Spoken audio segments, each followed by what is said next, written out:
చూడండి పైకి స్టెప్స్, ఇది ఎంట్రన్స్. పైకి స్టెప్స్ ఎక్కి ఇక్కడ నుంచి మొత్తం మెట్రో వెళ్తుంది, కనిపిస్తుందా? ఇది ఫుల్ మెట్రో స్టేషన్. జనాలు వస్తున్నారు వెళ్తున్నారు. ఎక్స్కవేటర్ చాలా పెద్ద పెద్ద ఉన్నాయి. ఇది రెడ్ లైన్ అంట. దుబాయ్లో అతి పెద్ద lane red line, green line, రెండు లేన్స్ ఉంటాయి.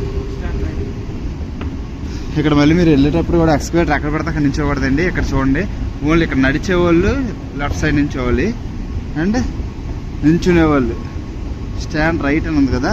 అంటే నువ్వు ఒకవేళ చాలామంది అర్జెంట్ అని చెప్పి నడుచుకుంటూ వెళ్తారు. దీని మీద కూడా ఇది కదులుతున్నా కూడా మనం ఇక్కడి నుంచి అటుపక్క రోడ్డు దాటుకొని వెళ్ళాలి. చాలా పెద్దది ఉంది బే. ఇది చూడండి, ఇక్కడి నుంచి అటువైపు నడుచుకుంటూ వెళ్ళాలి కదా. నడుచుకుంటూ వెళ్ళకుండా ఇది ఎక్స్కవేటర్ అనమాట. ఇక దీని మీద నుంచి ఉంటే ఇదే తీసుకెళ్ళిపోద్ది. మళ్ళీ దీని మీద కూడా చూడండి ఒకసారి, దీని మీద కూడా కొంతమంది నడిచేవాళ్ళు ఉంటారు. నడిచేవాళ్ళు ఇటువైపు లెఫ్ట్ సైడ్ ఉండాలి. ఒకవేళ నేను నల్లని అనుకునేవాళ్ళు, నించునే వాళ్ళు అనుకునేవాళ్ళు స్టాండ్ రైట్, అంటే నించుని వెళ్ళాలనుకుంటే రైట్ సైడ్ నించోవాలి. అంటే జనాలకు ఇబ్బంది లేకుండా ఎవరి మట్టుకు వెళ్ళాలి. ఇదండి చూడండి, కనిపిస్తున్నాయి. మనం బయట నుంచి కూడా తర్వాత చూద్దాం, తీద్దాం.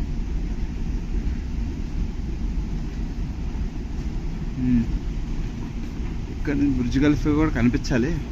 కనిపిస్తుంది కానీ వీడియోలో సరిగ్గా కనిపించదు. మన కెమెరా అంతా గ్రేట్ కెమెరా కాదమ్మో, పడుతుంది. జస్ట్ మిస్ కింద చూసుకోకుండా. మ్యూజియం కనిపిస్తుందా? దుబాయ్ మ్యూజియం అంటారు దాన్ని. దుబాయ్ ఫ్యూచర్లో ఎలా ముందు ఎలా ఉండేది, ఫ్యూచర్లో ఎలా ఉండబోతుందని. మెట్రోకి వెళ్ళి మెట్రో ఎక్కేద్దాం. మనకి ఈజీ అండి, ఎందుకంటే ఇక్కడ నోల్ కార్డ్ అని ఒక కార్డు ఉంటుంది. ఆ కార్డు తీసుకున్నాక మన టెన్షన్ ఉండదు. కార్డు ముందే రీఛార్జ్ చేసేసుకోవడమే. ఒక 100 dirhamలో ఎంతో. ఏ బస్సు కావాలంటే ఆ బస్సు ఎక్కేచ్చు, ఏ మెట్రో కావాలంటే ఆ మెట్రో ఎక్కేచ్చు అనమాట. ఈజీ అయిపోతుంది మనకి. జనాలు మాత్రం అటు ఇటు అప్ అండ్ డౌన్ తెగ చేస్తున్నారండి. బిజీ సిటీ కదా, are going very very busy. Red line lift వచ్చింది, వెళ్దాం.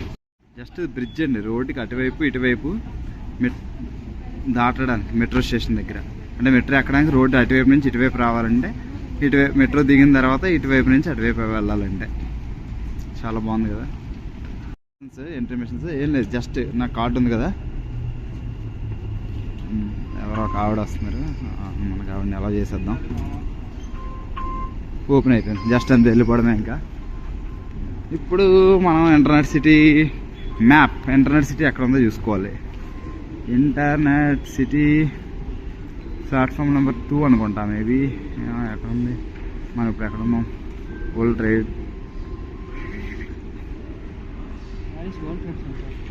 Here, world trade centre. అంటే మనం ఎక్కడ ఉన్నాం? ఎటు వెళ్ళాలి?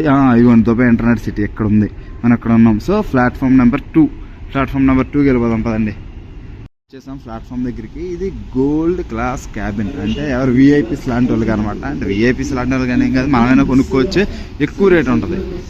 చూడండి ఇక్కడ హైదరాబాద్ మెట్రో ఎలా ఉంటుంది, మీకు వెళ్ళగానే ఓపెన్గా మీకు ప్లాట్ఫామ్ అంతా కనిపిస్తుంది. ఇక్కడ అలా ఏం లేదు, ముందు డోర్స్ ఉంటాయి అనమాట. అంటే ముందు ఇక్కడ అంతా వాల్లో ఉండి డోర్స్ ఉన్నాయి కదా, అలా డోర్స్ ఉంటాయి. ట్రైన్ వచ్చిన తర్వాత ఈ డోర్స్ ఓపెన్ అయ్యి తర్వాత ట్రైన్ డోర్స్ ఓపెన్ అవుతాయి. చూడండి ట్రైన్ వచ్చేసింది. ట్రైన్ వచ్చింది కాబట్టి ఫస్ట్ ఏంటంటే ఈ డోర్స్ ఓపెన్ అవుతాయి. బయట డోర్స్ ఉన్నాయి.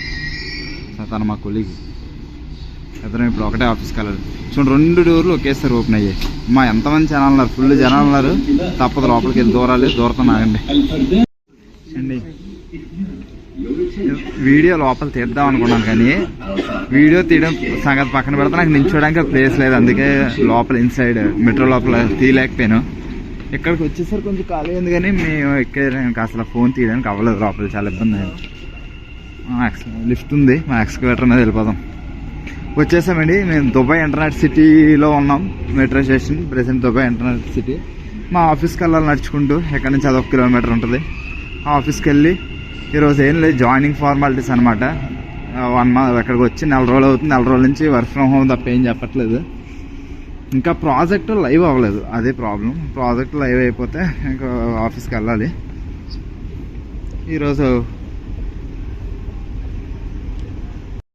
అంతేనండి. సేమ్ బయటకు వెళ్ళేటప్పుడు కూడా కార్డుని అందరూ కార్డుని ట్యాప్ చేసుకొని బయటకు వెళ్ళిపోతున్నారు. ఆ సైకిల్స్ చూసారా? ఇక్కడ సైకిల్స్ చాలా ఇంపార్టెంట్, మీకు కనిపించిందో లేదో. ఎందుకంటే ఇక్కడ ట్రాన్స్పోర్టేషన్ చాలా కష్టం. సో ఎక్కడికి పడితే అక్కడికి సైకిల్స్ తీసుకెళ్ళిపోతారు అనమాట. మనం కూడా ట్యాప్ చేసేద్దాం. 5 రూపాయలు కట్ అయ్యాయి అక్కడి నుంచి. అంటే ఆ స్టేషన్ నుంచి ఈ స్టేషన్ 5 dirhams కట్ అయ్యండి. 5 dirhams అంటే 125 రూపీస్. ఒక dirham వచ్చేసి 25 రూపాయలు. మనం ఎటు సైడ్ వెళ్ళాలో ఒకసారి చూసుకుందాం. ఇది మన మెట్రో స్టేషన్. ఇప్పుడు మనం దిగిన మెట్రో స్టేషన్. అక్కడ మీకు కనిపిస్తుందా, ఇదే ప్రపంచంలో ఫస్ట్ 7-star హోటల్ అనమాట.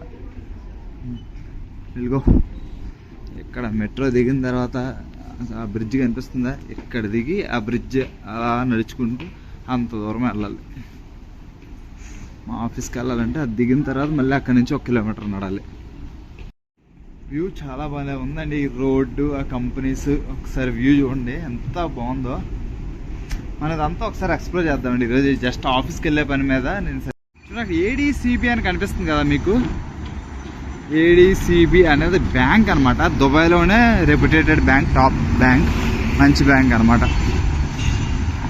ఒకప్పుడు తక్కువ శాలరీకి కూడా అకౌంట్లు ఇచ్చేవారు, ఇప్పుడు ఇవ్వట్లేదు. మొన్న వెళ్ళి అడిగాం. మన శాలరీకి అక్కడికి ఒక 500 dirhams డిఫరెన్స్ వచ్చిందనమాట. సో మనం వేరే బ్యాంక్ మాట్లాడాం. వాళ్ళు 0 అకౌంట్ ఇస్తా అని చెప్పారు. ADCB వాళ్ళు 0 అకౌంట్ ఇవ్వమని చెప్పేశారనమాట. 0 అకౌంట్లు ఆపేశారంట కొన్ని రోజుల నుంచి. ఇంతకుముందు ఇచ్చేవారు కానీ ఇప్పుడు ఇవ్వట్లేదు. అన్ని కార్స్ అండి. మీరు కార్లలో ఎత్తుక్కోవాలి కానీ అమ్మో ఉంటాయండి సరైన కార్లు. అయ్యా మామూలుగా ఉండవు అవి, పెద్ద కార్లు. నేను మంచి కార్లు వచ్చినప్పుడు వీడియోలు పెడతానండి. ప్రస్తుతానికి ఇప్పుడు అక్కడ ఫెరారీ కనిపిస్తుందా మీకు? ఫెరారీ అవతల పక్క ఉంది. మన ఆఫీస్కి వెళ్ళే పని మీద కాబట్టి మనం సరిగ్గా వీడియో చేయట్లేదు. చేద్దామండి అంతా ఒకసారి అంటే ఒకసారి కాదు, ఇంక మొత్తం ఎక్కడ దుబాయ్లోనే ఉండేది కాబట్టి మొత్తం అంతా దుబాయ్ అంతా ఎక్స్ప్లోర్ చేసి దుబాయ్లో మంచి వీడియోస్ అన్నీ చేసి అప్లోడ్ చేద్దాం. మొత్తం వ్యూస్ చాలా బాగున్నాయి. కానీ మీకు ఆ రోడ్స్ అటు మొత్తం ఇంటర్నెట్ సిటీ కదా, మొత్తం అన్నీ IT కంపెనీస్, పెద్ద బిల్డింగ్లు ఉన్నాయి. అవన్నీ క్లియర్గా మీకోసం చూపించలేకపోతున్నా ప్రజెంట్ ఏదో జస్ట్ అలా మన ఫస్ట్ డే పరిగెడుతున్నారు ఒక్కొక్కరు. రన్నింగ్ రేసే. మన రాంగ్ రూట్లో నుంచి ఉండిపోయాం, తప్పు చేసాం. అలా మనం నడిచే వాకింగ్ వేలో చూడండి అసలు అసలు ఏంటండి ఆ కార్లు ఏంటి, రోడ్లు ఏంటి, బిల్డింగ్లు ఏంటి, అసలు మామూలు కథ కాదే. సైకిల్స్ ఏమన్నాయో ఇవి చాలా ఇంపార్టెంట్ ఇక్కడ. ఇవి ఎలక్ట్రిక్ అనమాట. అందరూ ఇవే వాడతారు. ఎందుకంటే ఇవే మనకి ట్రాన్స్పోర్టేషన్ ఉండదు, బైకులు ఉండవు. చాలామంది బైకులు రేర్గా వాడతారు. సో మెట్రో, ఇప్పుడు మెట్రో దగ్గర నుంచి మా ఆఫీస్కి వెళ్ళాలంటే ఎంత 1 కిలోమీటర్ నడాలి. అది ఉంటే మనం సింపుల్గా అది ఒకసారి ఛార్జింగ్ పెట్టుకుంటే 35 కిలోమీటర్లు హ్యాపీగా వెళ్ళిపోవచ్చు దానిపైన. సో నాకు అది చాలా యూజ్ కదా. సో చాలామంది అదే యూజ్ చేస్తారండి ఇక్కడ. కార్ల తర్వాత ఏదైనా యూజ్ చేసే ఏమన్నా అంటే ఎలక్ట్రిక్ సైకిళ్ళు. వచ్చాం కిందకి. ఎప్పుడే ఇంకా మెట్రో దిగాం, వెళ్దాం. అలా నడుచుకుంటూ వెళ్ళాలి.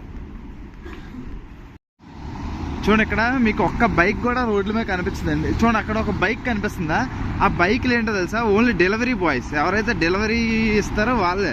ఇంకా నార్మల్గా బైకుల మీద ఆఫీసులకు వెళ్ళే వాళ్ళు, బైకులు వాడేవాళ్ళు చాలా తక్కువ. ఎంత అంటే 1% కూడా ఉండరు. 0.00 అంటే 1000 మందిలో ఒక్కడు కూడా ఉండడు. ఒక 10,000 మందిలో ఒకడు ఉంటాడేమో మేబీ. మిగతావన్నీ కార్సే ఉంటాయి. మీకు బైక్ ఏమైనా ఉందంటే అది ఒక డెలివరీ బాయ్. చూడండి ఏమైతే మీకు బైకులు ఇక్కడ వెళ్తున్నాయో ఆ బైకులు డెలివరీ బాయ్సే. మిగతావన్నీ కార్లే ఉంటాయి. అసలు బైకులు వాడరు. అది చూడండి మసీద్ ఎంత బాగుందో. ఇదిగోండి అల్గజల్ సెంటర్ అని చెప్పేసి ఈ బిల్డింగ్ కనిపిస్తుంది కదా, అల్గజల్. ఈ బిల్డింగ్లోనే మన గవర్నమెంట్ ఆఫీస్ ఉంటుంది. వెళ్ళి తంబ వేసేద్దాం. ఇక్కడ కానీ మీరు రోడ్డు ఎక్కడ పడితే అక్కడ దాటుతానంటే ఇంక అంతేనండి. స్పాట్లో వాళ్ళ ఆర్టీఓలు కానీ మనం పట్టుకున్నారా స్పాట్లో 10,000 కట్టాలి. చూడండి ఇలా సిగ్నల్ ఇస్తారు, అప్పుడే వెళ్ళాలి. మనం ఎప్పుడు పడితే అప్పుడు వెళ్ళకూడదు. సిగ్నల్ కనిపిస్తుందా? ఈ సిగ్నల్ ఇచ్చినప్పుడే వెళ్ళాలి. అది కూడా జేబ్రా క్రాసింగ్ మీద వెళ్ళాలి. ఎప్పుడు పడితే అప్పుడు దాటినా, అంటే సిగ్నల్ లేనప్పుడు, రెడ్ ఉన్నప్పుడు దాటినా, లేదు ఎక్కడ పడితే అక్కడ దాటినా జేబ్రా క్రాసింగ్ మీద కాకుండా ఇంకా అంతే స్పాట్లో. ఒకవేళ ఆర్టీఓ దొరికామా, ఆ పోలీసు వాడు కానీ ఆర్టీఓ కానీ 10,000 కట్టాల్సిందే స్పాట్లో. లేకపోతే మా దగ్గర డబ్బులు లేవు నేను కట్టలేనంటే నీ పాస్పోర్ట్ తీసుకొని వెళ్ళిపోతాడు, లేకపోతే నేను తీసుకొని వెళ్ళిపోతాడు, డబ్బులు కట్టుతానే వదులుతాడు అనమాట.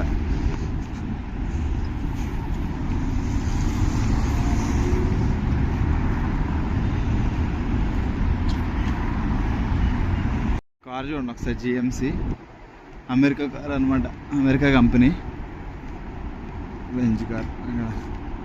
అసలు ఈ బిల్డింగ్ మామూలుగా లేదండి, చాలా పెద్దది. ఇక్కడ కార్స్ ఉంటాయండి అసలు ప్రపంచంలో అన్ని పెద్ద పెద్ద కార్లు అన్నీ దుబాయ్లోనే ఉంటాయి ఆల్మోస్ట్. అంటే ప్రపంచంలో ఏ కంపెనీలు పెద్ద పెద్ద కార్లు తయారు చేస్తాయో, పెద్ద పెద్ద కంపెనీలు ఏమేమి ఉన్నాయో ఆ కంపెనీలకు సంబంధించిన అన్ని కార్లు మనకు దుబాయ్లో ఉంటాయి. పోలీసులు కూడా ఇక్కడ లంబోర్గిని, మన పవన్ కళ్యాణ్ వాడతారు కదా land cruiser, Toyota land cruiser 2,50,00,000 ఆ కారు, అది అంత పెద్ద పెద్ద కార్లు.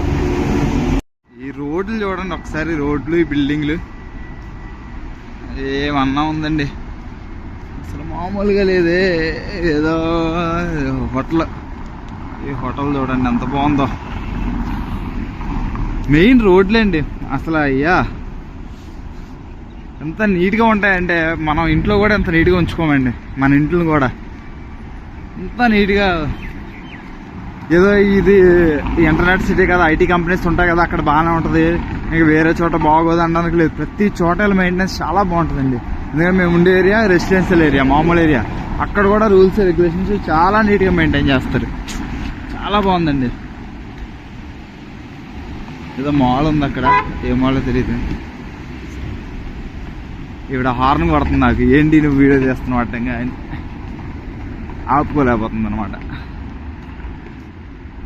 ఇక్కడ అసలు అలా చేయకూడదు ఆవిడ, ఎందుకంటే ఎవరైనా ఒక మనిషి ఏదైనా దాటుతున్నారంటే వెంటనే కారు వాళ్ళు ఆపేస్తారనమాట.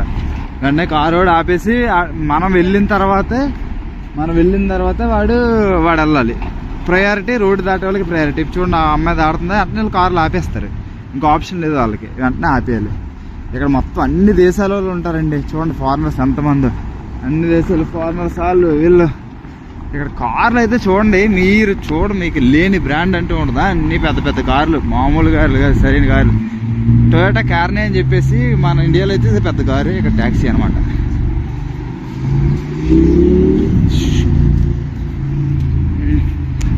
సిటీ ఎంత బాగుందండి. ఏమైనా మంచి మంచి కార్లు కనిపిస్తే చెప్తానండి. ఇక్కడే నేను మొన్న ఒకసారి ఫెరారీ చూసా, అసలు మామూలుగా లేదు. మన ఎవరో హాయ్ చెప్తున్నాడు. పాకిస్తాన్ బాయ్స్ ఇక్కడ మామూలుగా ఉండరు నిజంగా. అలా అని చెప్పి పాకిస్తాన్లో తప్పు పట్టుకండి. ఇక్కడ ఉండే పాకిస్తాన్ వాళ్ళు మన ఇండియా వాళ్ళు అంటే మంచి రెస్పెక్ట్ ఇస్తారు, బాగా మాట్లాడతారు, ఎందుకో తెలియదు. మరి నాకు ఇక్కడికి వచ్చిన తర్వాత అర్థమైంది, పాకిస్తాన్ మనుషులందరూ మంచి వాళ్ళే, ఈ రాజకీయ నాయకులే రాజకీయం కోసం వాడుకుంటారు, ఈ టెర్రరిస్ట్ నా కొడుకులే మతం అని రెచ్చగొడతారండి. చాలా మంచి వాళ్ళండి. ఇండియా అనగానే ఎందుకో మంచి రెస్పెక్ట్ ఇస్తున్నారు, బాగా మాట్లాడుతున్నారు. ఏం అర్థం అవ్వలేదు దేనికి. ఫస్ట్లో నేను భయపడ్డా, ఏమో పాకిస్తాన్ వాళ్ళ ఏమైనా అంటారా, ఏమేం చేస్తారేమో అని. లేదు, సూపర్. చూడండి మా కొలీగ్ పాప మ్యాప్ చూసుకుంటూ వెళ్తున్నాడు, నేను మాత్రం రిచ్గా వీడియో చేసుకుంటున్నా. మంచి మంచి మొక్కలు వేసారండి, మంచి మంచి పువ్వుల మొక్కలు అవన్నీ చాలా బాగుంది కదా.